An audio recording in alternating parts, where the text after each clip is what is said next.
Bueno, buen día para todos, apreciados estudiantes de la Fundación de Educación Superior San José. Bienvenidos a esta novena semana de la asignatura Negocios Internacionales, Moneda y Banca y Promoción y Ventas.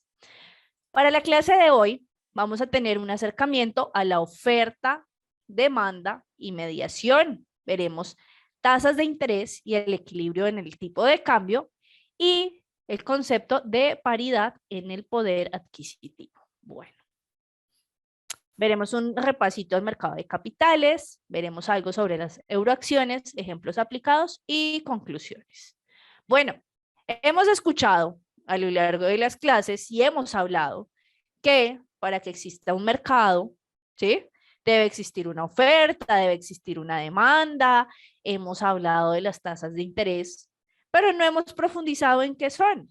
El día de hoy, pues vamos a ver esos conceptos. La oferta, de acuerdo con la Real Academia de la Lengua Española, es un conjunto de bienes o mercancías que se presentan en el mercado con un precio concreto y en un momento determinado. Es la cantidad de bienes y servicios que los oferentes están dispuestos a poner a la venta en el mercado a unos precios concretos.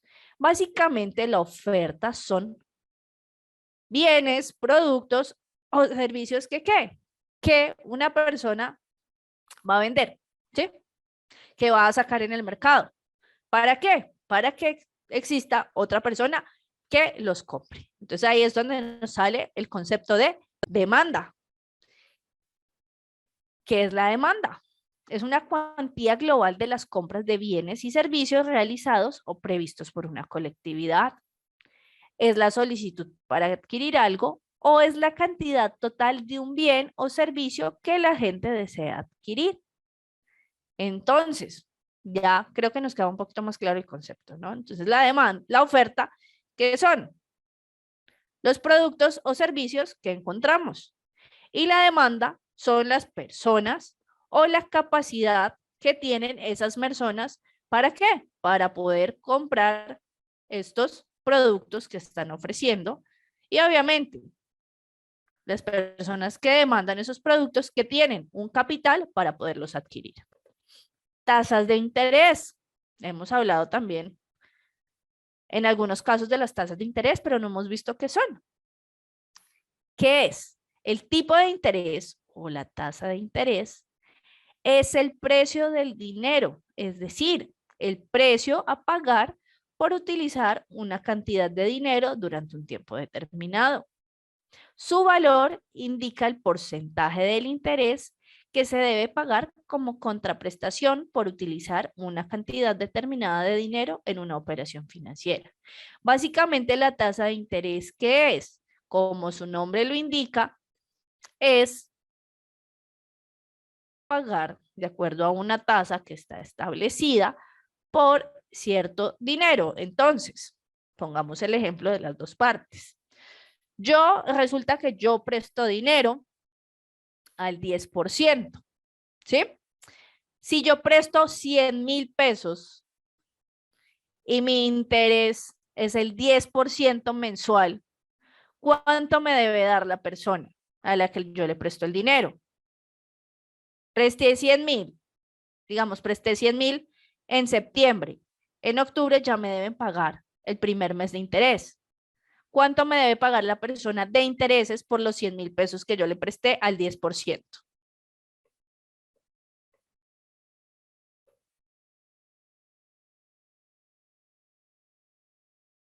Presté 100,000 al 10%. En un mes, ¿cuánto me tienen que dar? 10,000 pesos, ¿sí? Listo. Pero si por el contrario, a mí me prestan ese dinero al 10%, ¿qué pasa? Yo en un mes tengo que pagar los 10,000 pesos, que son el interés. Básicamente sería como la utilidad o la rentabilidad que tiene la parte que presta ese dinero por haberlo prestado o por haberlo puesto en funcionamiento. La tasa de interés es un cobro que realizan todas las entidades bancarias por prestar dinero. Este costo corresponde al riesgo que corre la entidad al entregar el dinero y los gastos administrativos que implica realizar estos préstamos.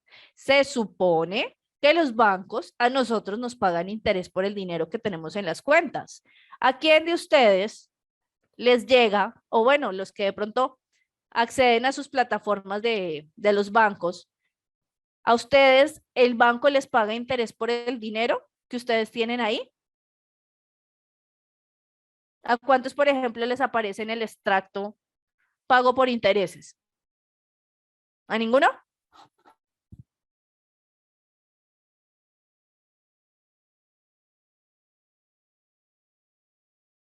Bueno, veo que a ninguno entonces. A Lady, perfecto.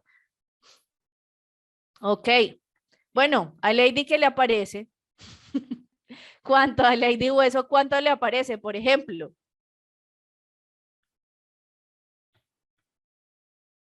Que le consignan a uno como a final de mes los intereses por el ahorro que uno hace. En ocasiones 1 peso, 17 pesos, 35 pesos y descuentan aún, ¿ven? Entonces, ¿qué pasa? Efectivamente, pues los bancos a nosotros nos pagan un interés, pero pues imagínense el interés tan bajito para que le consignen a unos 17 pesos o 35 pesos. Pero imaginen esos 17 o esos 35 pesos por la cantidad de personas que tienen el dinero en el banco. Bueno, la tasa de interés cambia de acuerdo a varios factores. Uno de ellos es definido por el Banco de la República, que mes a mes se reúne para establecer las tasas de interés máximas permitidas en el mercado. Debido a esto es importante saber que las tasas ofrecidas por los bancos se moverán de acuerdo a esa restricción. Entonces, cuando ustedes tengan una tarjeta de crédito o saquen un crédito, deben vigilar y supervisar y revisar bien qué tipo de interés les ofrecen, si es interés fijo o es interés variable. Porque miren, con esto que nos dicen acá, que el Banco de la República mes a mes cambia, entonces hay efectivamente productos que puede variar la tasa de interés de un mes a otro. Y por eso podemos pagar más. Tasa de interés fija, como su nombre lo indica, la tasa se mantiene constante durante todo el periodo de pago del crédito. Es decir, si en diciembre se compró con una tasa del 2%, se cobrará ese interés en todas las cuotas del crédito. Tasa de interés variable. La tasa de interés cambia según se haya pactado con la entidad bancaria. Por lo general se toma referencia al IPC, que fue un concepto que vimos anteriormente, que es el índice de precios al consumidor que va cambiando mensualmente, y a este se le suman unos puntos. Por ejemplo, si el IPC es el 5% y se acordó con el banco 2 puntos por encima del IPC, el interés de ese mes estará en el 7%. Y esta opción es más común en los créditos a corto plazo. Entonces, recomendación, siempre, siempre, siempre verificar qué tipo de tasa de interés tienen los diferentes productos financieros que ustedes tengan, porque efectivamente puede cambiar. Hay otro tema, por ejemplo, de pronto los que tienen tarjetas de crédito o alguna vez todos hemos escuchado a alguien que, ay, voy a rediferir el valor, ¿sí? Entonces, cuando hacemos rediferido, por ejemplo, ¿qué es un rediferido? Se coge el valor total de la deuda, ¿sí? Por ejemplo, en una tarjeta de crédito. Y uno dice, lo voy a dejar a tantas cuotas mensuales fijas, ¿sí? Entonces, quiero dejarlo a 12 cuotas, por ejemplo. Ahí ya la tasa de interés les va a cambiar y ahí es donde ganan los bancos. ¿Por qué? Porque ellos, por simplemente hacer eso, van a cambiar la tasa de interés y no le van a mantener al cliente la tasa de interés que le ofrecieron inicialmente. Entonces es cuando, por ejemplo, escuchamos muchas veces, y sugerencia también, cuando la persona va, o nuevos bancos, por ejemplo, acá en Colombia, eh, que ofrecen una tasa de interés baja. ¿Para qué? Para atraer a las personas o que no les ofrecen que no les cobran cuota de manejo o que les dan ciertos beneficios por tanto tiempo. Sí, pero ya después las cosas van a cambiar. Eso es mientras atraen los clientes. Y por ejemplo, sí, les decían que les iban a manejar, por ejemplo, una tasa del 1% en compras de tarjeta de crédito. Ah, bueno, súper. Pero cuando ustedes dijeron, no, voy a hacer un rediferido, ya no les van a mantener esa cuota y esa tasa de interés del 1%, sino les aplica ya la tasa de interés que esté vigente al momento en que se haga el rediferido. Listo, continuemos. Las tasas de interés que están en el mercado varían de acuerdo al producto. Entonces, vivienda. Por eso también yo les decía en una clase anterior, no sé si recuerdan, que era también importante conocer y no casarnos de pronto con o sea, si están buscando hacer un crédito, no casarse con el primer banco que los llama a ofrecerle una alternativa de un crédito. ¿Por qué? Porque todos los bancos pueden manejar tasas de interés preferencial. Entonces, 1 o 2 puntos, pues, son dinero que les puede servir a ustedes. Entonces, tasas de interés en vivienda. Se pueden acceder a tasas desde el 10.25%. La tasa de interés efectivo anual calcula el costo o valor del interés esperado en un plazo de un año, tomando este en base a 365 días. Crédito de libre inversión. Tiene una tasa fija durante toda la vigencia del préstamo y aplicará la tasa vigente. La tarjeta de crédito. De acuerdo a la tarjeta, aplican los intereses y los beneficios. Entonces, las tarjetas de crédito normalmente tienen tasas de interés variables. Ya ahorita les voy a mostrar un ejemplo. Entonces, ¿cómo calculamos la tasa de interés diaria o mensual de la tarjeta de crédito? Entonces, un ejemplo, una tarjeta que tenga una tasa de interés efectiva anual del 28%. Si yo quiero saber cuánto pago diario, por ejemplo, de interés, cuando tengo un producto con ese banco a un año, entonces divido ese 28% en 365 días. Entonces, el interés diario es 0.276, ¿sí? Y luego se multiplica este valor diario por la cantidad del día que tenga el mes. Entonces, por 30. Entonces, por ejemplo, en este caso, se multiplicó por 30, entonces la tasa de interés mensual es del 2.30. En un mes de 30 días, el interés mensual es de 2.30%. Luego de obtener ese dato, se debe multiplicarlo por el saldo pendiente que se tenga en la tarjeta de crédito. Entonces, vamos a ver un ejemplo acá. María hizo una compra por 100,000 pesos, ¿listo? Sí, normal con su tarjeta de crédito. La tasa de interés de María es del 2.3. Entonces, ¿qué vamos a hacer? Multiplicamos esos 100,000 por el 2.3 y me da la tasa de interés 2.300 pesos mensuales. La cantidad de pesos que tendrá que pagar en intereses por tener un saldo pendiente de 100,000 pesos con una tasa anual del 28% será de 2.300. Pero ojo, no comamos entero. Entonces les quiero mostrar acá un ejercicio que encontré. Por ejemplo, esta es una tarjeta de crédito que el monto era de 700,000 pesos. Está copada como 600,000 pesos. Entonces, miremos, revisemos. En todas las tarjetas, miren, sale esto. No sé, creo que con los colores ya reconocen de pronto de dónde es la tarjeta. Mes vencido. Entonces, la tasa, entonces, efectiva anual. Entonces, para compras, la tasa efectiva anual de esa corporación bancaria es del 35.1200%. Para avances, 35.1200 y intereses por mora, 35.2500. Entonces, para hallar la tasa mensual, entonces podemos hacer el ejercicio de dividir estos 35.12 en 365 y luego lo multiplicamos por la cantidad de días del mes, lo que nos va a dar este resultado.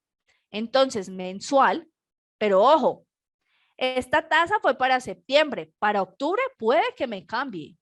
Entonces puede que me cobren más, ¿sí? Entonces, ¿qué pasa? Acá, esta es la tasa de interés que van a cobrar sobre el valor que se debe actualmente, ¿sí? Pero entonces, ojo, porque uno dice, ah, sí, solo me van a cobrar 2.300. Recuerden que los bancos hacen otros cobros. Entonces, por ejemplo, de este valor a pagar, que es el pago mínimo de esa tarjeta de crédito, que son 112.777 pesos con 56 centavos, miren que todo ese valor no se va a ir a capital, que a capital solo se van 73.841 pesos, ¿sí? Y adicional a eso, los intereses por el valor adeudado son 15.871. ¿Listo? Pues es relativamente bajo, pero miren los otros cobros que hacen. Cuota de manejo, 20.800 pesos, y póliza de deudores, 2.265. Y por ejemplo, cuando la persona se demoró en pagar, ¿sí? ¿Qué pasa? Entonces ya al mes siguiente, entonces este valor se lo van a sumar, ¿sí? Entonces, si se demoró 1, 2, 3, 4, 5 días, entonces cogen este valor y lo dividen en el número de días. Entonces, vamos a hacer el ejercicio. Por acá, muy bien. Entonces, 35.2500, que es el anual. Entonces, vamos a sacar el diario. Sería 35.2500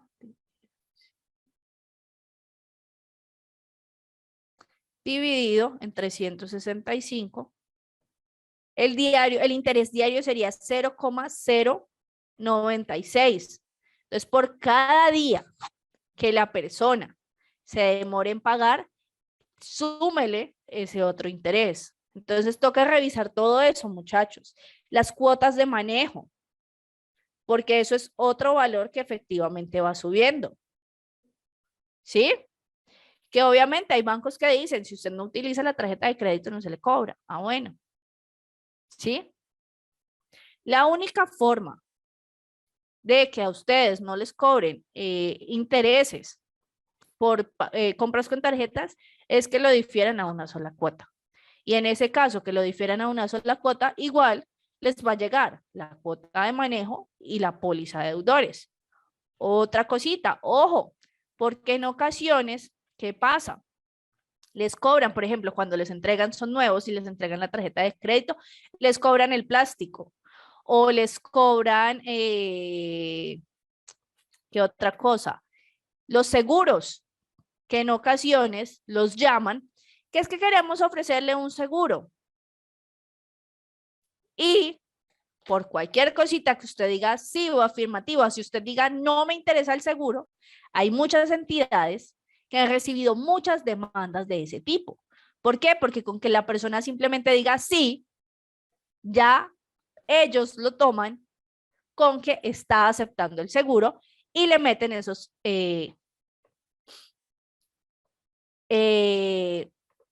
les meten esos seguros, ¿sí? Entonces tengan muchísimo cuidado, porque entonces ahí es cuando les aparece entonces otro conceptico por seguro por tal cosa. En ese caso, no sé si de pronto a alguno le haya pasado alguna experiencia de ese tipo con el tema de los seguros. ¿Qué deben hacer ustedes? Dirigirse a la oficina del banco y solicitar que les cancelen ese seguro porque ustedes en ningún momento lo aceptaron. O, si son más inteligentes, graben la llamada. Cuando los llamen, graben la llamada. Y eso es una evidencia. Vean, no. Obviamente es un proceso que se demora, pero ellos les cancelan y les devuelven el valor. Exactamente. Miren, a su compañero le pasó con X banco y no le avisaron en ningún momento y te llegaron, bueno, pero ¿tú sacaste esa tarjeta o la tienes hace cuánto tiempo? O sea, ¿está nuevecita o hace cuánto la tienes? Porque también, exacto. Entonces, ¿qué pasa? Por ejemplo, cuando les entregan la tarjeta, pues es una estrategia de los vendedores, porque obviamente ustedes saben que en los bancos las personas comisionan por ventas de productos y los obligan muchas veces al tema de la venta de seguros. Entonces, a veces, cuando les dan la tarjeta de crédito nueva, les dicen, ustedes pueden tener el seguro por un mes, o sea, como por hacerle el favor al asesor y después solicitar la cancelación de ese seguro, ¿sí? Pero, por ejemplo, en el caso del compañero que le llegaron 3 meses de seguro, ¿qué debes hacer?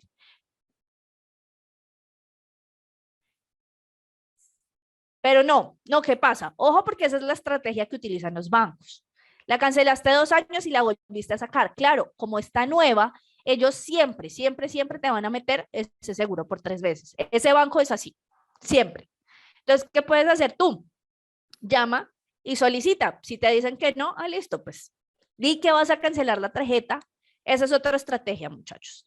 Cuando, por ejemplo, ustedes vean que la tasa de interés de pronto está muy alta o que efectivamente les están haciendo, pues así como al compañero que le metieron el seguro, digan que van a cancelar la tarjeta, que ustedes van a pagar la totalidad y ellos analizan el caso y les dan mejores beneficios, porque a los bancos recuerden que no les interesa perder clientes. Bueno, la compañera nos cuenta que otro caso. Cuando se dan cuenta tienen un montón de seguros y el caso obviamente. Entonces, ¿cómo es el proceso? Ok, no la has utilizado.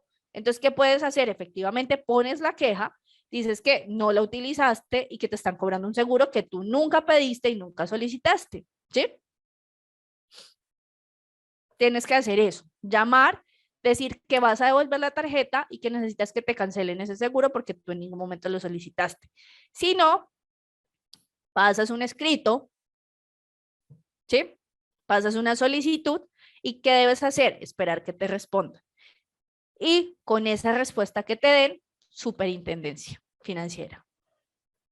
Bueno, a la compañera que le tocó pasar el caso a la superintendencia, ¿cómo hiciste el proceso? Porque ven muchachos, muchas veces por desconocimiento eh, nos pasa así. No sabemos y nos dejamos de pronto enredar y meter los dedos a la boca por esas entidades financieras y terminamos pagando por productos que efectivamente no utilizamos. Y bueno, otra cosa, ven, ojo, que acá hay una póliza disque de deudores, entonces, ojo, que los bancos nunca pierden, ¿sí? Si la persona deja de pagarles, ellos no van a perder, porque para eso ellos tienen asegurados todos los productos financieros que manejan, por si la persona deja de pagarles, ellos cobran una póliza. Entonces, mucho ojo y mucho cuidado, no traguemos entero. No es que lo cobren la tasa de interés, les cobran cuota de manejo y otro tipo de cobros como los famosos seguros. ¿Listo? Bueno, vamos a entrar a ver el concepto de paridad en las tasas de interés. ¿Qué es? Es una teoría que describe la relación entre los tipos de cambio entre divisas y los tipos de interés que existan pues en los países de referencia de cada una de las divisas. La paridad de tipo de interés representa un estado de equilibrio en el beneficio esperado, expresado en una divisa nacional, en el mismo activo, en el mismo para activos denominados en divisa nacional y activos denominados en divisa extranjera de riesgo y plazos similares siempre que no se haga arbitraje. La paridad de la tasa de interés, ¿qué es? Es una identidad teórica que establece que una relación entre las tasas de interés de depósitos de dos países y sus respectivas divisas y asume la existencia de libertad en el flujo de capitales. Entonces, acá hay una ecuación, pero pues no nos vamos a meter con ecuaciones, sino para que la conozcamos. El planteamiento básico de la paridad de tasas de interés, por ejemplo, en pesos colombianos con respecto a dólares se trata de buscar como una igualdad. Entonces, ST, esta parte, es la tasa spot o la tasa futura expresada en pesos, ¿sí? FT más J es la tasa spot futura expresada en pesos sobre dólar para el final del periodo. 1, pues el número 1, y T es la tasa de interés colombiana determinada hoy por vigencia para el periodo, y ET es la tasa de interés en Estados Unidos determinada hoy en vigencia para el mismo periodo de tiempo. Más adelante vamos a ver un ejemplo ya aplicado para que lo entendamos. La teoría de paridad del tipo de interés parte de varios supuestos como base. 1, la movilidad de capital, es decir, la movilidad de los inversores puede ser cambiado entre activos nacionales y activos extranjeros con facilidad. O la sustitución perfecta, que es cuando los activos nacionales y extranjeros de riesgo y plazos similares son totalmente sustituibles entre sí. Partiendo de estos dos supuestos, un inversor elegirá la inversión en activos con mayor beneficio, esperando, sin importar si es nacional o extranjero. Entonces, ¿qué pasa? Ahí empiezan a entrar todas las entidades que vimos en clases anteriores, donde podíamos efectivamente hacer compras tanto de divisas y de acciones y de bonos en diferentes mercados. Entonces, si yo como inversionista, si yo tengo cierto dinero, obviamente, ¿qué debo hacer? Debo analizar las opciones que tengo de inversión y a dónde me sale más rentable invertir. El tipo de cambio en el mercado de divisas entre ambas divisas equilibra el retorno de ambas inversiones. Entonces, según la teoría de la paridad de tipos de interés, se pueden dar dos tipos. Paridad de tipo de interés descubierta y paridad de tipo de interés cubierta. La descubierta es donde se da la oportunidad a los agentes del mercado cambiario de hacer arbitraje, es decir, aprovechar la diferencia entre las tasas de interés de ambos países y la diferencia entre la tasa spot y la tasa spot futura, ejecutando compras y ventas de divisas, créditos e inversiones en diferentes divisas con el fin de obtener utilidades. Cuando se cumple la condición de no arbitraje sin el uso de forward para protegerse de la exposición a riesgo cambiario, se dice que la paridad de interés es descubierta. Es decir, siempre va a haber como cierto rango y cierto margen. ¿Para qué? Para que efectivamente los agentes del mercado puedan ganar, ¿sí? El tipo de cambio entre la divisa nacional y la divisa extranjera ajustará el beneficio de forma que la rentabilidad en divisa nacional de los depósitos en divisa nacional sean iguales a la rentabilidad en divisa nacional en depósitos extranjeros. Un ejemplo de esto, casas de cambio. Entonces nos hemos dado cuenta que, por ejemplo, el precio de compra es diferente al precio de venta, que ellos compran más caro. ¿Para qué? Y venden más barato, obviamente para que les quede una utilidad. Entonces, a eso nos referimos cuando hablamos de paridad de tipo de interés descubierta.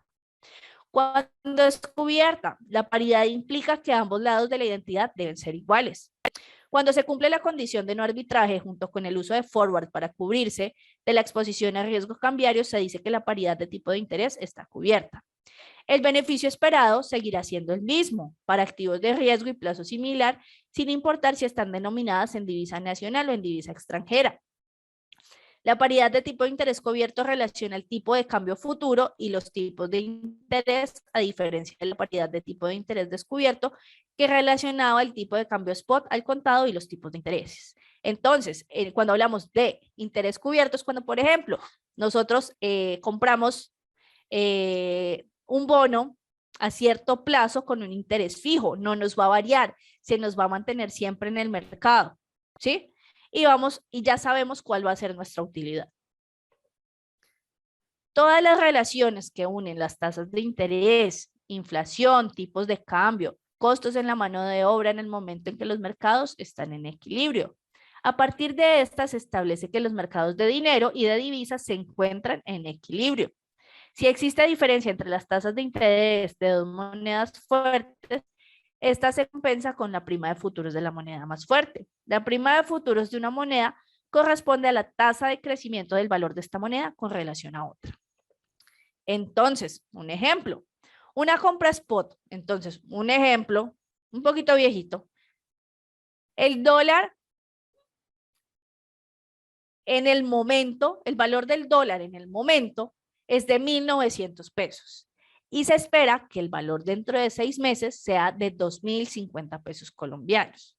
Entonces, existe una fórmula para calcular la prima futuro. Entonces, F0 es el valor futuro del dólar, es decir, los 2.050. S0 es el valor actual, es decir, los 1.900. Entonces, si yo quiero saber cuál va a ser la prima o cuál va a ser esa utilidad a futuro, entonces serían los 2.050 menos 1.900 dividido en 1.900 y me da 0,07894, es decir, el 7,89%. Según la paridad de las tasas de interés, el rendimiento en pesos debe ser mayor a 7,89 que el rendimiento en dólares. Y ahora vamos a hacer el cálculo de rendimiento de cada una de las monedas. Entonces, F0 sobre S0 es igual a 1 más RL más RE. ¿La RL qué es? Es la tasa de interés local o del país con la moneda más débil. En el caso, pues estamos cambiando pesos por dólares, entonces el peso sería la moneda más débil. Y RE es la tasa de interés extranjera o del país de la moneda más fuerte. En este caso sería el dólar de Estados Unidos. Es importante denotar que el país con la moneda más débil debe proporcionar una tasa de interés lo suficientemente alta que permita compensar la apreciación de la moneda más fuerte. De esta manera, al darse la paridad de las tasas de interés para el inversionista, es indiferente invertir en uno u otro mercado. Es decir, Colombia tendría que subir la tasa de interés como para que el inversionista decidiera quedarse acá. Entonces, vamos a suponer que la tasa de interés en Estados Unidos es del 3,5%. Entonces, acá hacemos la conversión. Entonces, los 2.050, que es el valor futuro, lo dividimos en 1.900, que es el valor actual del dólar, por 1 más 3,5% menos 1. Entonces, nos da 11,67.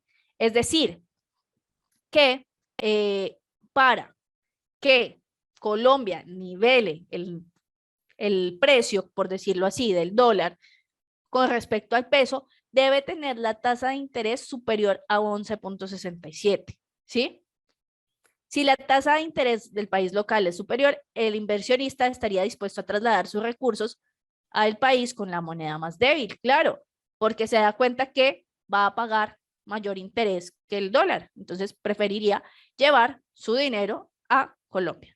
Además de las diferentes opciones de inversión, se debe tener en cuenta los costos de transacción, el riesgo del país, el riesgo político, las restricciones tributarias, costos de movimiento de los recursos, nivel de liquidez de los instrumentos, costos de transacción, dependen del marco legal y económico de los países, así como la eficiencia y competitividad de los intermediarios financieros. Entonces, ustedes consideran, ustedes tienen, por ejemplo, un dinero y resulta que hay una empresa ucraniana que está vendiendo acciones. Ustedes en este momento, hoy, 4 de octubre del 2022, ¿comprarían acciones a empresas ucranianas? Los leo. ¿Cómo está la situación política en este momento? ¿Comprarían acciones en empresas ucranianas?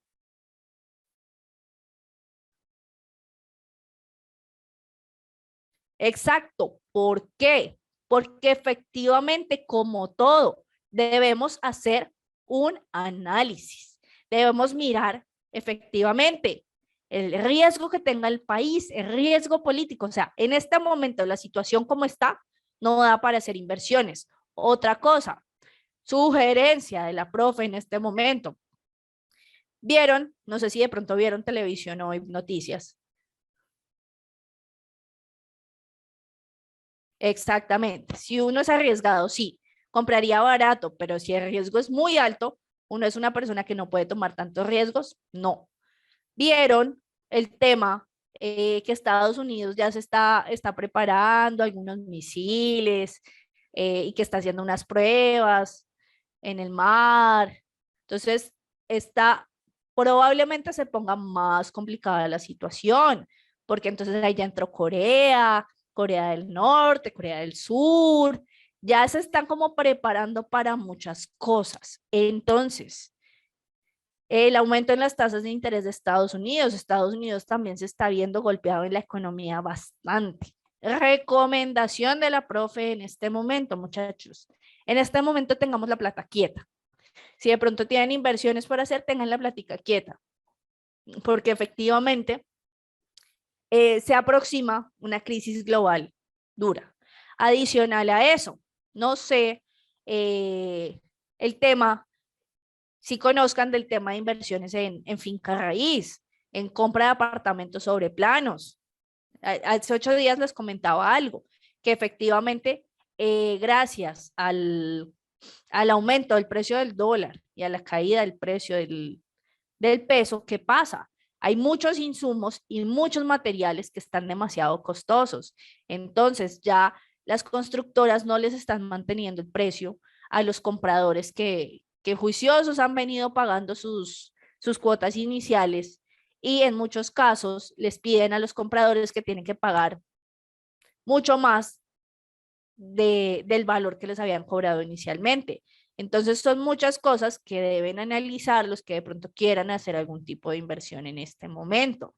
No sé también si tuvieron, recuerdan que la clase pasada yo les dije que el domingo iba a salir un programa dedicado al tema de las inversiones en criptomonedas.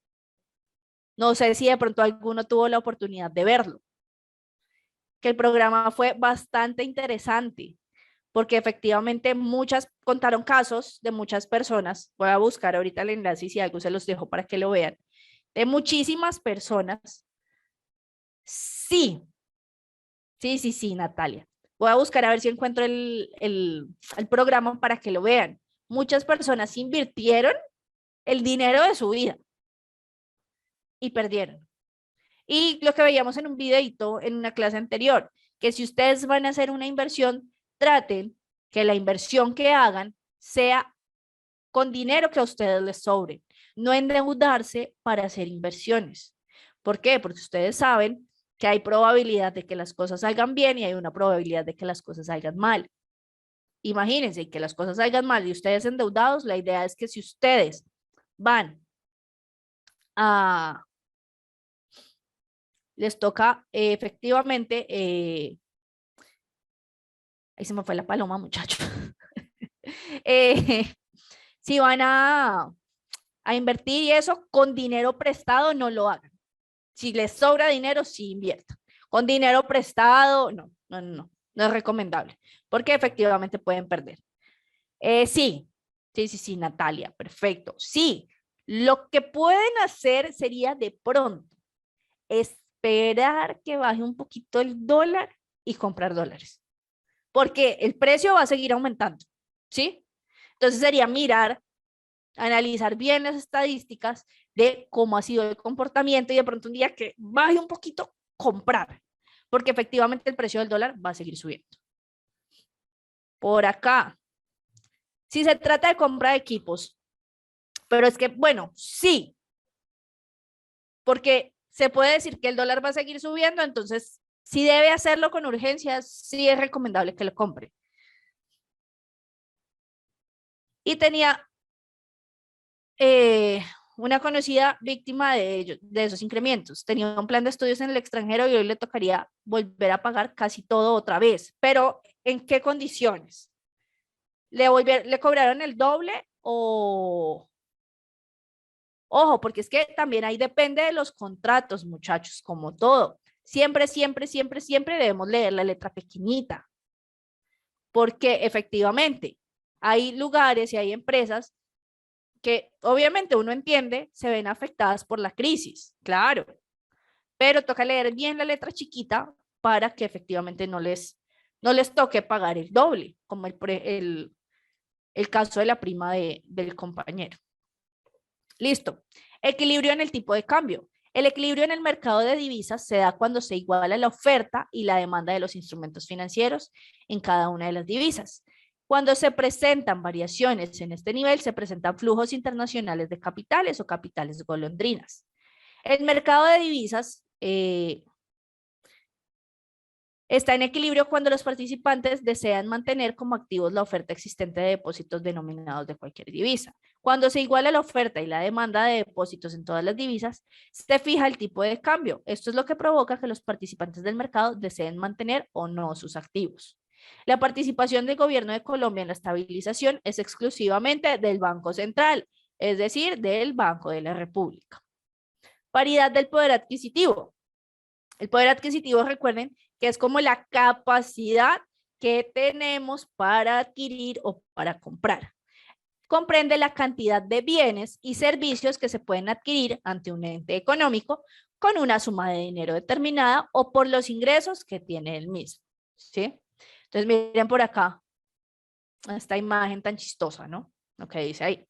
Cuando se habla de la paridad del poder adquisitivo, se refiere a la relación existente entre los niveles de los precios de los productos y servicios de los países y el tipo de cambio que existe entre las monedas. Entonces, esta es una tablita emitida por la OCDE, que se las voy a compartir en este momento. ¿Qué pasa? Vamos a ver si me la abre de una vez. ¿Qué pasa? Acá está.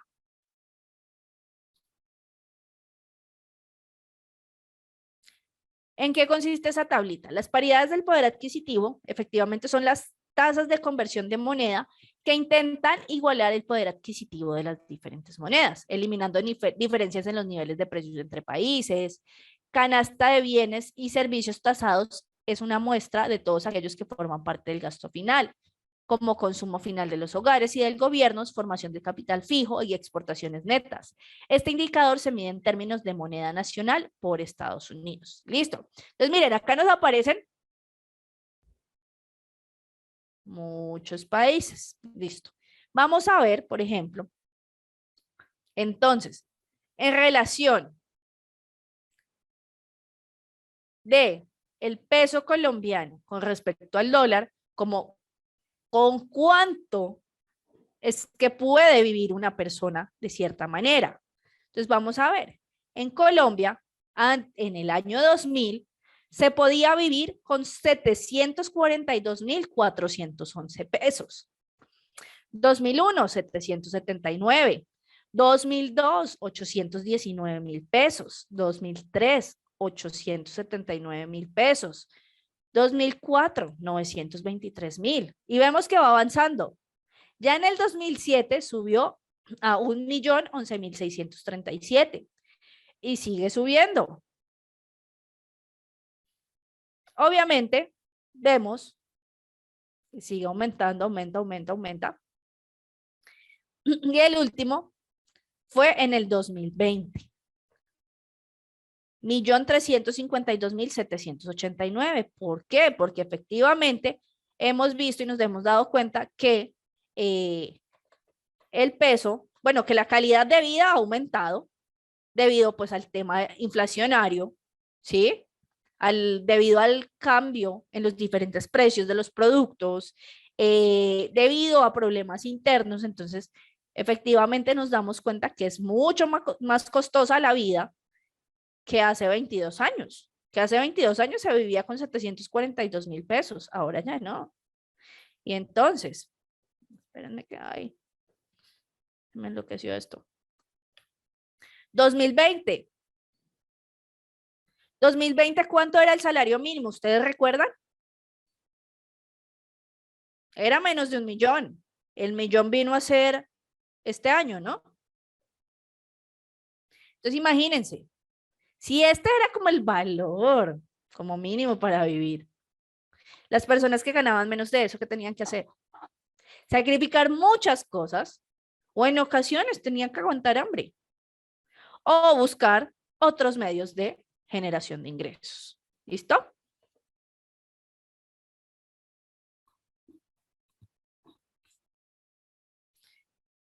Ingrid, si se trata de una inversión para transporte, de vehículo especial.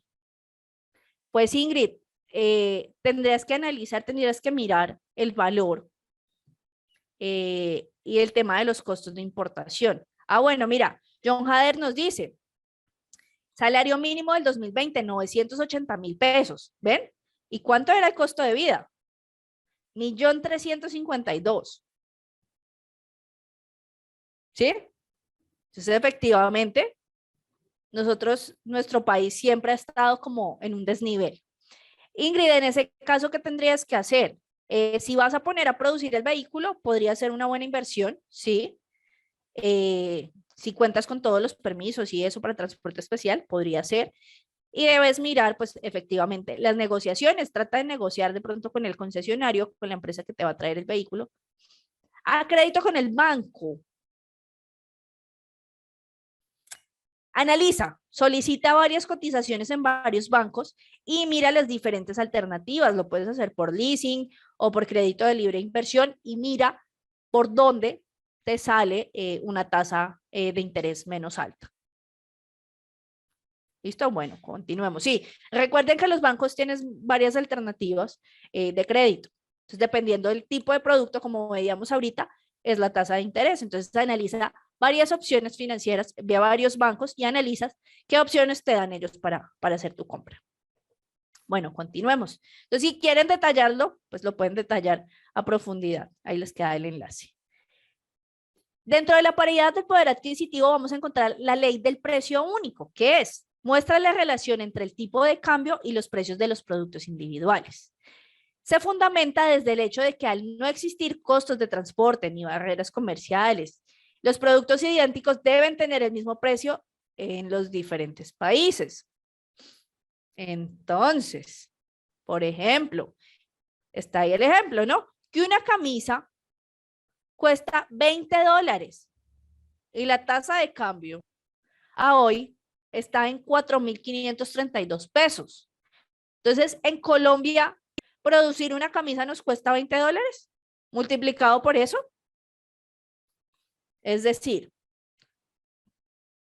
los $20 por 4.532. Entonces, una camisa nacional costaría 90,000 pesos. No, están equivocados. Entonces, ya vamos a ver. La ley del precio único no se cumple. ¿Por qué? Uno, pese a los tratados de libre comercio, efectivamente sí existen barreras en los otros países. Protección por medio de subsidios o ventajas tributarias, claro. Los costos de transporte y en nuestro país nos damos cuenta que eso es un tema muy delicado porque, por ejemplo, el estado de las vías de nuestro país, hay vías espectaculares, pero efectivamente hay vías donde no se puede transitar, que son trochas, o que, por ejemplo, ahorita con el aumento del precio de la gasolina, muchos productos van a aumentar, o el tema de los peajes. ¿Cuántos peajes hay que pagar en Colombia, por ejemplo, para ir desde Bogotá hasta Buenaventura? Bastantes. Entonces, todo eso hace que efectivamente vayan incrementando los precios. No todos los productos pueden ser de objeto comercial y los precios pueden variar de un mercado a otro dependiendo la oferta y la demanda. Claro, en Estados Unidos uno puede encontrar cosas económicas, sí, claro, 5 o 10 dólares, pero a la hora de convertirlos ya uno se arrepiente, ¿no? Porque efectivamente, pues el valor del peso con respecto al dólar, pues está alto. Entonces ahí es donde uno lo piensa, ¿sí? Por eso es que acá, pues hay productos más económicos. Y entonces me voy a salir un poquito y me voy, por ejemplo, con el boom de las cirugías estéticas acá en Colombia. El boom, por ejemplo, de los diseños de sonrisa. ¿Se han dado cuenta? Creo que de pronto lo habrán visto. Que llegan muchas extranjeras a operarse a Colombia. ¿Por qué? Porque efectivamente esta ley no se cumple. Porque llegan las mujeres. Vemos tanta turista viniéndose a operar acá. Y que vemos el boom en Cali, en Medellín, en Bogotá. ¿Por qué? y hacerse, por ejemplo, los tratamientos dentales acá en Colombia. ¿Por qué será?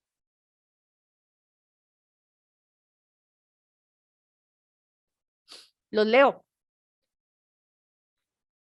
Uno, al convertir dólares a pesos, le rinde bastante el dinero. Sí, Diego, perfecto. ¿Por qué más? Es más barato, claro. O sea, hasta el cirujano plástico más top que haya acá en Colombia, obviamente les va a rendir mucho la plata y les va a rendir demasiado. Y no les importa efectivar esta vida y la otra. ¿Por qué más? Porque pues allá en Estados Unidos es demasiado costoso. No en Estados Unidos, no solo en Estados Unidos, en Europa también es muy costoso. Que les revisen una muela, mejor dicho. Es muy, muy costoso, es muy caro.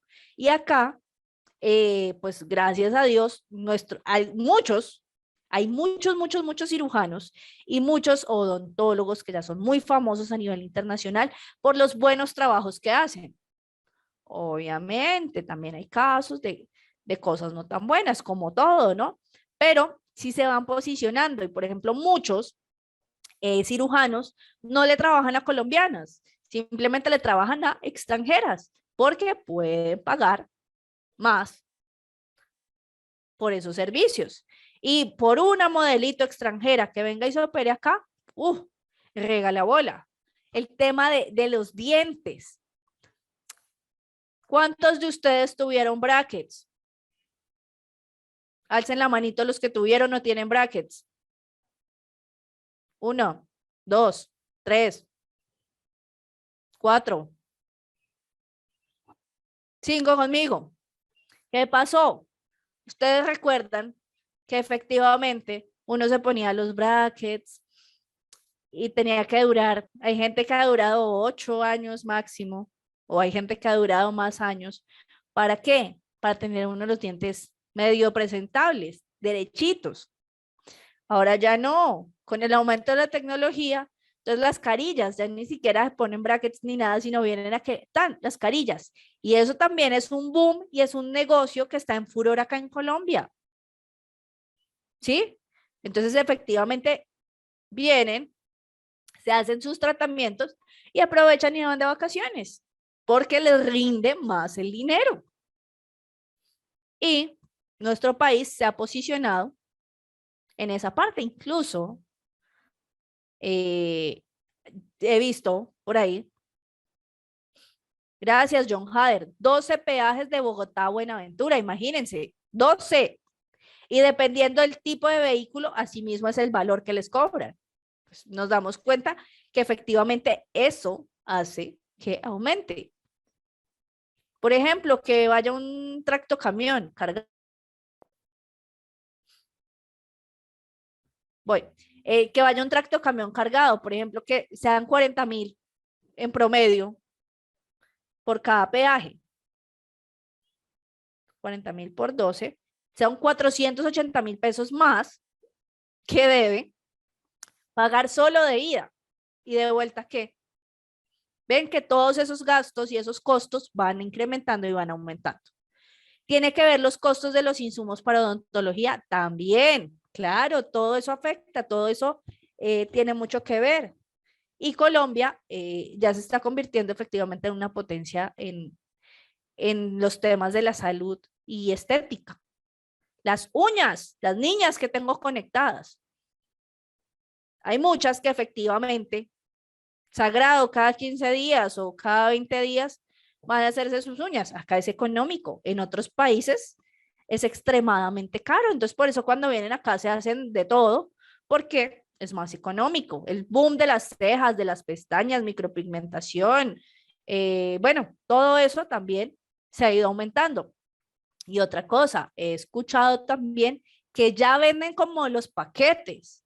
Qué bueno que le venda a usted el paquete, pues para que se haga la cirugía y adicional a eso, pues le hacemos todo el proceso de recuperación. Entonces ya le cuadran el hotel a la señora para que se quede en tal hotel, que puede estarse 15 días y ya cuando se recupere, si quiere irse de viaje, se puede ir de viaje. Entonces ya lo convirtieron como en una industria representativa del país. ¿Listo? Entonces ahí vemos las diferencias. Paridad del poder adquisitivo absoluto. La ley del precio único solo aplica para productos individuales. La paridad del poder adquisitivo absoluto hace relación al nivel general de precios. Y el nivel general de precios, ¿quién nos los da? El DANE. Para Colombia, el DANE lleva a cabo las investigaciones estadísticas del IPC, el índice del precio al consumidor, que lo vimos como en la segunda clase, ¿recuerdan? Que vimos los valores de los diferentes productos a lo largo del país. Bueno, el IPC, ¿qué es? Es un indicador que mide la evolución en el tiempo, los niveles de precios de un conjunto de bienes y servicios que son representativos para los hogares del país. El indicador señala la variación porcentual de los precios, pero no muestra los niveles de precios. La información del IPC, ¿para qué nos sirve?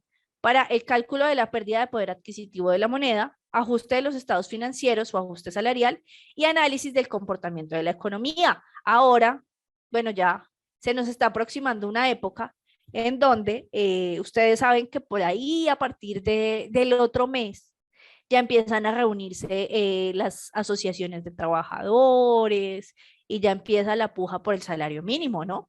Que eso es algo que siempre se da a fin de año para definir. Miremos a ver ahora qué va a pasar con el salario mínimo, si va a aumentar, si va a disminuir, a qué acuerdo van a llegar. Porque efectivamente nos hemos dado cuenta y el análisis que hicimos es que el índice de precios al consumidor sí ha variado bastante y que el aumento del costo de la canasta familiar también ha aumentado muchísimo.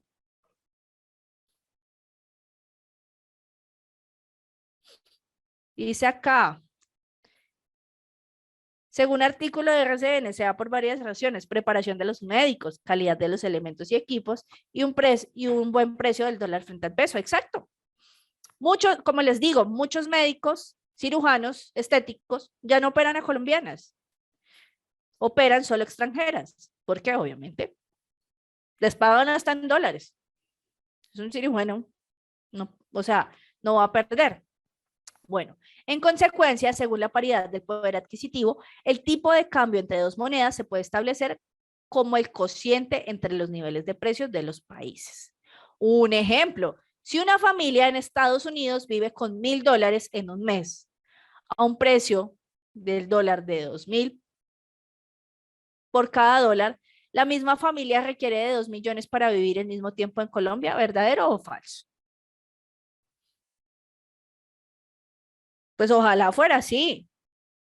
Ojalá convirtiéramos el valor a dólares. ¿Sería verdadero? Sí, si los requerimientos monetarios son iguales en los dos países. Y si los precios en los dos países fueran medidos con la misma canasta. Pero nos damos cuenta que efectivamente no es así. Los dos países deben tener el mismo nivel de desarrollo. Colombia y Estados Unidos no están igual en desarrollo. Estados Unidos nos lleva años luz en desarrollo. Estructura de la canasta familiar también son muy diferentes. La misma estimación de la inflación, tampoco. Mejoras de la calidad, nuevos productos, tampoco. El ingreso de industrias, Estados Unidos tiene bastantes industrias, Colombia se especializa en cierto producto. Estados Unidos se especializa ¿en qué? En vender ya producto terminado, Colombia no. Colombia ¿en qué se especializa? En materias primas. Entonces, obviamente es falso y esto es imposible, o al menos acá en Colombia. La paridad del poder adquisitivo relativo se refiere a las tasas de cambio. Este tipo de cambio debe adaptarse a la diferencia que se genera en las tasas de inflación entre los dos países. Si la inflación del país local es más alta que la nación extranjera, el tipo de cambio a aumentar es un porcentaje igual a esta diferencia. Entonces, PT es el nivel de precios en el periodo T y PO es el nivel de precios en el periodo inicial o periodo base. Entonces, para hallar la inflación sería el nivel de precios en el periodo que vamos a analizar y el nivel de precios en el periodo inicial menos 1. ¿Listo? Mercados internacionales, ¿qué son? Son aquellas relaciones de los distintos mercados nacionales de crédito y otros mercados en los que se realiza intercambio de divisas entre países distintos en los que se ha emitido dicha moneda. Las operaciones de inversión y financiación de empresas financieras y no financieras pueden desarrollarse en sistemas radicados en países concretos o generarse en ámbitos al margen de jurisdicciones de las autoridades monetarias de los distintos países, al concretarse las operaciones en divisas distintas a las del país en las que se realizan. Entonces, en la clase de hoy vamos a hacer un acercamiento al mercado europeo. Vamos a ver qué elementos o qué opciones de inversión dan ellos. El euromercado es en el que la divisa en la que se negocia haya sido emitida en un país diferente al que se está realizando la operación. Se denominan eurodivisas, entonces ya encontramos un concepto nuevo, divisas convertibles depositadas en una entidad financiera con residencia en un país distinto al que se ha emitido dicha moneda. Es decir, las eurodivisas, pues efectivamente, son las monedas europeas, bueno, el euro básicamente, ¿sí? Cuando, por ejemplo, le vamos a hacer el cambio a pesos. La erradicación del intermediario y no la divisa en la que se realizan las operaciones es lo que se determina que se aplique el prefijo euro. Al mercado de eurodivisas se le ha denominado tradicionalmente como eurodólares, como consecuencia de su origen, ya que la mayoría de las operaciones se realizaban en dólares en Europa. Se pueden clasificar los diferentes segmentos: eurocréditos, préstamos sindicados, euronotas, europapel comercial, euroacciones y eurobonos, similares a los que manejamos acá, ¿no? Eurocréditos constituyen una forma de rentabilizar los eurodepósitos a través de la concesión de préstamos a empresas y a las administraciones públicas. Haciendo una tipología simplificada de eurocréditos, se puede citar los acuerdos stand-by, créditos renovables, créditos sindicados, préstamos con cláusula de transferibilidad y préstamos mismatched. Los acuerdos stand-by son líneas de crédito revisable periódicamente condicionados a disponibilidad de fondos. Créditos renovables son créditos a mediano y largo plazo sujetos a renovaciones sucesivas con vencimientos que pueden estar comprendidos entre los 90 y 360 días. Vienen siendo como ¿qué? Como los CDTs acá en Colombia. Los créditos sindicados son aquellos concedidos por un sindicato de bancos con el objetivo de poder canalizar grandes volúmenes de recursos diversificando el riesgo. Préstamos sindicados, ¿qué son? No son exclusivos de los euromercados, pero sí se canaliza un volumen importante de los mismos a través de este tipo de mercados. Son préstamos a través de interés, de tipo de interés flotante, sobre una base de créditos renovables a lo largo de la vida del préstamo. Se trata de un mecanismo de protección de los bancos prestamistas ante posibles variaciones de los tipos de interés. Entonces vemos que estos préstamos tienen una tasa flotante, es decir, están unidas o dependen de otro factor, como por ejemplo acá en Colombia, lo que veíamos ahorita en el ejemplo de la tarjeta de crédito, depende de la tasa de interés que autorice el Banco Central. Los revisores de los tipos de interés suelen hacerse cada 3 o 6 meses, acá sí se hace mensualmente. Esta forma de proceder permite transferir el riesgo de interés del prestamista al prestatario, pudiendo dilatarse los plazos de vencimiento en este tipo de acuerdos. Euronotas, que son instrumentos de deuda a mediano o largo plazo, tales que la colocación se realiza mediante la emisión sucesiva de títulos a corto plazo. Puede haber un compromiso de colocación o no por parte de las entidades emisoras. Incluidas dentro de las euronotas no aseguradas se encuentran las euronotas de mediano plazo y el europapel comercial. En el caso de las euronotas aseguradas, las entidades financieras no prestan directamente al emisor, sino que le abren una línea de crédito y le estructuran la emisión de manera que le aseguran la liquidez del programa. Son titulizaciones de línea de crédito. Europapel comercial. Se emite al descuento con cupón fijo a plazo de 1 mes, 3 meses o 6 meses. Este tipo de emisiones constituye un avance en los procesos de desintermediación en los años 80, ya que por la forma en la que se plantea la emisión, la relación entre emisor e inversor es prácticamente directa. Y el dólar es la divisa en la que se emite un mayor número de estos títulos. Euroacciones son acciones emitidas en los mercados financieros en una moneda distinta a la del curso legal a donde se emite. El mercado de euroacciones es reducido en comparación con el de título de renta fija. Es un mercado en el que las colocaciones son de elevado volumen en términos relativos a las emisiones que se realizan en el mercado doméstico. Tiene como factor determinante ser un mercado con un grado de exigencia elevado a la hora de emitir plazas importantes a nivel internacional, como la necesidad de que sean empresas importantes en tamaño y reconocida trayectoria, y estos requisitos reducen el número de empresas que pueden emitir con éxito estos mercados. Entonces, obviamente, ellos tienen mucho cuidado a quién le van a vender esas acciones y, obviamente, son costosas para que no cualquiera pueda adquirirlas. El mercado de euroacciones establece el conjunto de títulos, los cuales representan obligaciones de las empresas que a partir del contrato establecido presentan condiciones y plazos que permiten que sean canjeados por acciones o tienen el derecho de adquirirlas. Tiene una estructura supranacional, es decir, está en varios países, y se hace referencia a la emisión o colocación de acciones fuera del mercado doméstico, muy parecido, aplicado a los eurobonos. Se emiten y colocan en varios mercados del mundo de manera simultánea, por medio de la oferta de bonos, en donde los inversores de este tipo de instrumentos desean participar en la empresa internacional. Demanda de fondos, las compañías buscan colocar los títulos de este tipo de mercado. Mediación es la desarrollada por los bancos y las firmas de valores internacionales especializados. Los centros más importantes de este tipo de mercados son Gran Bretaña, Suiza, Alemania y Japón. Eurobonos. Es la emisión de bonos extranjeros y supone la emisión de divisa del país donde se realiza la colocación y es realizada por un prestatario extranjero. Los eurobonos son emisiones en las que la moneda en la que se emite es distinta a la del país en la que se emite. Este tipo de emisiones puede emitirse en distintas divisas, lo que le permite al inversor recibir principalmente el interés de la moneda que elija. Las emisores de bonos u obligaciones en los mercados internacionales suelen ser gobiernos, administraciones públicas en general, organismos internacionales y empresas con gran tamaño y con buena calificación. Entonces tampoco es tan fácil poder adquirir estos eurobonos. Conclusiones de la clase de hoy. Uno de los aspectos relevantes en la internacionalización de una empresa consiste en estimar el valor en que se encuentran los productos que coloca la posición en nuestros nuevos mercados con el fin de verificar la competitividad de los precios. Por eso se utilizan los análisis previos únicos que busca la paridad del poder adquisitivo. Frase de esta semana: la mejor forma de predecir el futuro es crearlo. El futuro de cada uno de nosotros está en nuestras manos. Y lo dijo Abraham Lincoln. Bueno.